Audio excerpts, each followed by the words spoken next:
जय गुरु जी संगत जी, शुक्राना गुरु जी संगत जी। आज फिर हम डिवाइन बुक दिव्य आभा का नेक्स्ट सत्संग पढ़ेंगे, कक्षा 12 में सहायता।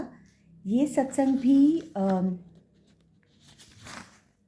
आरती सिंगला आंटी जी का है, स्टॉकहोम स्वीडन से। तो उन्होंने भी अपने बहुत प्यारे प्यारे अनुभव साझा किए। इस डिवाइन बुक के माध्यम से हमें बहुत सारे संगत के सत्संग जानने को मिलते हैं, पढ़ने को मिलते हैं। गुरु जी की महिमा के बारे में हम जान पाते हैं कि गुरु जी ने कैसे अपनी संगत का कल्याण किया, कर रहे हैं और आगे भी करते रहेंगे संगत जी। तो हम सबको चाहिए कि हम अपना कल्याण गुरु जी के चरण कमलों के साथ जुड़ के करवाएं और जितना हो सके और भी लोगों को गुरु जी की संगत बनाने की कोशिश करें। और दो गुरु जी खुद अपनी संगत चुनते हैं, बनाते हैं और हमें कोई ना कोई एक मीडियम मिल जाता है जो गुरु जी के साथ हमें एक बार कनेक्ट कर देता है। बट वो कनेक्शन उनका और आपका गुरु जी के लिए एक ही बार होता है। उसके बाद जो भी आपकी जर्नी है, ब्लेस्ड जर्नी है, आपकी यात्रा है गुरु जी के साथ, वो आपकी 1 to 1 होती है। फिर उसमें किसी का काम नहीं होता।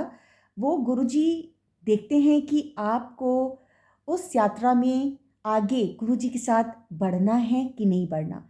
क्योंकि अगर हम संगत जी इफ़ और बट में पड़ जाते हैं, किंतु और परंतु में पड़ जाते हैं, डाउट्स करने लगते हैं, है ना, कुछ हमारे दिमाग में उल्टी सीधी सी बातें आने लग जाती हैं कि ऐसा क्यों नहीं हो रहा, पता नहीं गुरुजी में पावर्स हैं भी कि नहीं हैं। अगर हम इन सब बेकार की बातों को करने लग जाते हैं तो हमारी जो ब्लेसिंग्स है ना, हमें बस वही मिल पाता है जितनी हमारी मंशा होती है।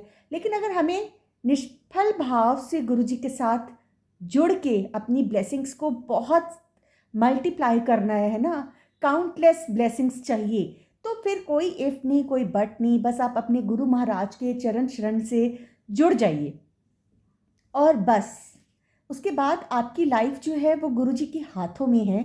गुरुजी अपनी संगत की लाइफ को खुद रेगुलेट करते हैं। तो जैसे माँ बाप अपने बच्चों का कभी कोई बुरा सोच नहीं सकते, कर नहीं सकते, तो गुरु महाराज तो सबसे ऊपर है ना, भगवान है वो। तो वो कैसे अपनी संगत का कुछ बुरा होने देंगे। तो अगर हम अपनी लाइफ की जो डोर है, अपनी ज़िंदगी की जो बाग डोर है, महाराज के हाथों में दे देते हैं तो हमारी लाइफ बहुत ज़्यादा ब्लेस्ड हो जाती है और ब्लेसिंग्स मल्टीप्लाई मल्टीप्लाई और मल्टीप्लाई होती चली जाती हैं।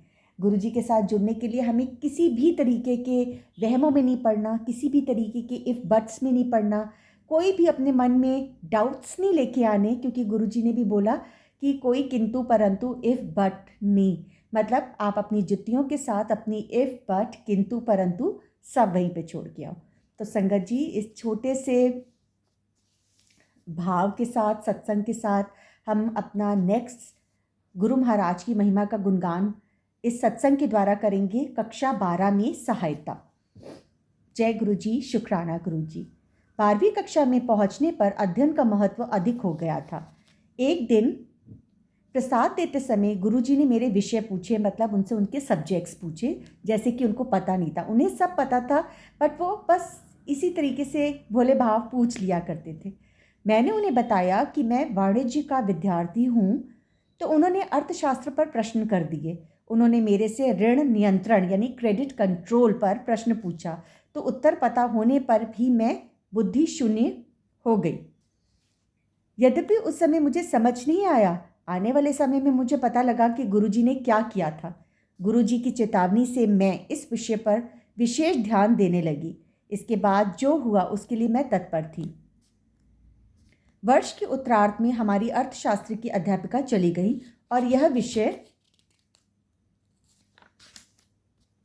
स्वयं पढ़ना पड़ा। गुरुजी की सावधानी से मैं सतर्क हो गई थी और बिना किसी कठिनाई से मैंने इस विषय में 97% अंक प्राप्त किए। जैसे जैसे मेरी परीक्षाएं समीप आ रही थीं, गुरुजी के पास दर्शन के लिए जाना कम हो गया। अंशतः उनके निर्देश थे कि मैं पढ़ाई पर ध्यान दूं। 13 जनवरी उत्तर भारत में लोहड़ी के दिन मैं अपने माता पिता और भाई के साथ गुरुजी के दर्शन के लिए गई थी। परीक्षाएं समाप्त होने से पूर्व यह अंतिम दर्शन होने की संभावना थी। गुरुजी उस दिन स्वयं प्रसाद वितरित कर रहे थे और जब तक मेरी बारी आई तो वह टॉफ़ी दे रहे थे। प्रसाद वहीं पर समाप्त करना है नहीं प्रसाद वहीं पर समाप्त करना है, ऐसा गुरुजी का आदेश था। किंतु टॉफ़ियाँ अपवाद थीं, सो मैंने थोड़ा सा प्रसाद वहीं पर खा लिया और शेष अपने पास रख लिया। मैं गुरुजी के पास आज्ञा लेने पहुंची और उनके कमल चरणों को स्पर्श करने के लिए झुकी। जब मैं उठ रही थी तो गुरुजी ने अपना एक चित्र निकाला और मुझे दिया। वाह, सच्चा ब्यूटीफुल ब्लेसिंग।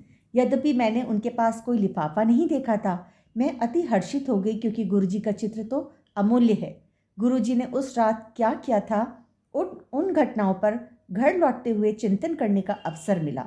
उनके चित्र को अपने हाथों में पकड़े हुए मुझे बहुत आभास हुआ कि उसमें गुरुजी की सुगंध आ रही है और यह परीक्षाएं समाप्त होने तक रहीं। मैं यह चित्र अपने साथ परीक्षा भवन में ले जाती थी। अंतिम परीक्षा समाप्त होते ही उसमें सुगंध आनी बंद हो गई, मानो गुरुजी ने अपने चित्र में परीक्षाओं के लिए ही विशेष धारा प्रवाहित करी थी। उस रात घर पहुंचने पर जब मैंने बची हुई टॉफियां गिनी तो कुल 12 थीं, प्रत्येक परीक्षा के लिए 2। गुरुजी के चित्र और उन टॉफियों के साथ मैंने अपनी परीक्षाएं पूर्ण करी। बहुत अच्छे अंकों से उत्तीर्ण होकर दिल्ली के ही सबसे अच्छे महाविद्यालय में से एक में प्रवेश पाने में सफल रही। जय गुरुजी, शुक्राना गुरुजी। संगत जी, ऐसे गुरुजी अपनी संगत का, हर एक संगत का ध्यान रखते हैं, उनके हर कारज संवारते हैं, उनके हर कारज में वो अपनी प्रेजेंस को फील करवाते हैं। और अगर हम सोचते हैं ना तो हमें कई बार ऐसा लगता है कि ये कैसे हुआ, है ना। हम लोग बहुत सरप्राइज्ड हो जाते हैं, बहुत हम सोचने लग जाते हैं कैसे हुआ। अगर गुरुजी ना करते तो वो नहीं होता।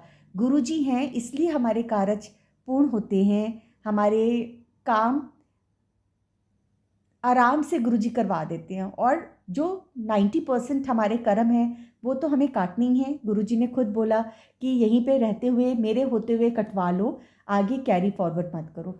तो संगत जी, हर पल गुरुजी के शुक्राने में रहिए, गुरुजी को याद करिए, गुरुजी की महिमा का गुणगान करिए, सत्संग सुनिए, सत्संग शेयर कीजिए, औरों तक भी पहुंचाइए, जिससे सत्संग सुनने, करने और आगे शेयर करने से हम सब का कल्याण हो और गुरुजी की महिमा का हम सब कैसे भी करके, किसी भी तरह से, चाहे वो सुन के, चाहे वो करके, चाहे वो आगे शेयर करके और संगत तक पहुंचा के उनकी महिमा का गुणगान कर सके। तो संगत जी, कल हम सेम सत्संग को, आंटी के सत्संग को, आरती सिंगला आंटी के सत्संग को फॉरवर्ड पढ़ेंगे, जिसका शीर्षक है प्रेम, यानी आइसक्रीम और सबसे मनोहर जन्मदिन। जय गुरु जी, शुक्राना गुरु जी।